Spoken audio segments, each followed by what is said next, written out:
The Parthenon marbles, which came to be known as the Elgin marbles. The Parthenon sculptures, also known as the Elgin marbles, are a collection of marble sculptures which were originally at the top of the Parthenon in Athens, Greece. These sculptures are made up of 17 pedimental figures, 15 metopes, and 247 feet of the original frieze. The temple was elaborately decorated with sculptures designed by the famous artist Phidias and not completed until 432 BC. Early damage. The Parthenon withstood an earthquake that destroyed the city. It sustained minimal damage. The Turks used the Parthenon as a gunpowder store. In 1687, Venetians fired a round and ignited the gunpowder, which resulted in an unfortunate explosion. In the aftermath, the Parthenon sat in ruins, and the marbles suffered more damage by looters and neglect. The removal. The Parthenon has sustained significant damage in its long history, but most of it was caused by man, not nature. In the 1800s, nearly half of the marbles had been damaged or destroyed by negligence and war. Lord Elgin made an agreement with authorities to remove some of the statues, which later caused a lot of controversy. By the early 19th century, when nearly half of the marbles had been damaged or destroyed by negligence and war, the 7th Earl of Elgin, Thomas Bruce, claimed that he had received permission to remove structures from Athens. Elgin was very passionate about ancient Greek art and transported the marbles to Britain at his own expense. This is why they became known as the Elgin marbles. The literature.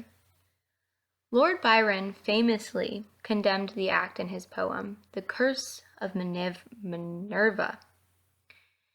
I'm going to go ahead and read just a little blip from it. It's a very long poem. It's really beautiful with Old English. I definitely would recommend checking that out. That all may learn from whence the plunderer came, the insulted wall sustains his hated name. For Elgin's fame, thus grateful palace pleads, below, his name, above, behold his deeds. George Gordon Byron also wrote about the event in Childe Harold's Pilgrimage. Elgin tried to defend himself in a pamphlet, Memorandum on a Subject of the Earl of Elgin's Pursuits in Greece. The image on the slide to the right, just a little backstory. This is an image of a reconstruction of the Parthenon, showing the location of one of the pediments up there at the top of the building. The controversy. Some support the British for being allowed to keep the Elgin marbles, citing Elgin's legality in taking them. Others believe Greece should get them back because they were essential parts of the Parthenon, which is considered the most important surviving building of classical Greece. With the opening of the new Acropolis Museum in Athens in June of 2009, the British Museum faced renewed pressure to return its Parthenon sculptures to Greece. In the image to the left, this is part of one of the metropes. It's one of the marble metropes from the Parthenon, showing the battle between a centaur and a lapith. Continued damage. Today, the marbles risk continued damage by time to time, weathering and improper cleaning and handling. These elements have caused the Elgin marbles to look white, but there is evidence they were once painted vivid colors like red, green, and blue. The marble and stonework has also shown damage from air pollution and acid rain. In the image to your right, this is just an image of the Parthenon sculptures as they were displayed in 1923 in the British Museum. This is now known as Room 17.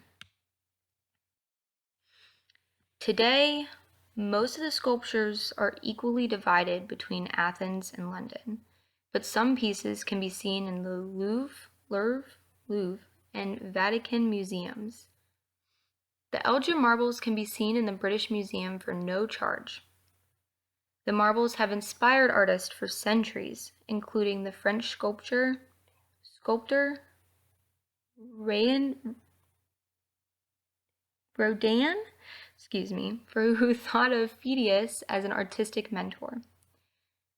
The Elgin marbles, with all their iconic beauty and controversy, will continue to be a central part of the story of Greek art and architecture. In the image to the left, you'll see just a section of the Parthenon frieze. Just a little, I just really enjoy this piece. Now, these are just two images of the Acropolis, including the Parthenon. The one on the right is a reconstruction of how the Acropolis may have looked in ancient times. This is just a really beautiful pen and ink with watercolor over graphite. That is supposed to be a detail of the east front of the Parthenon with a mosque behind. And this is a temporary Elgin room that was constructed to display the Parthenon sculptures. This is an oil painting on canvas, which I also thought was really beautiful. Thank you.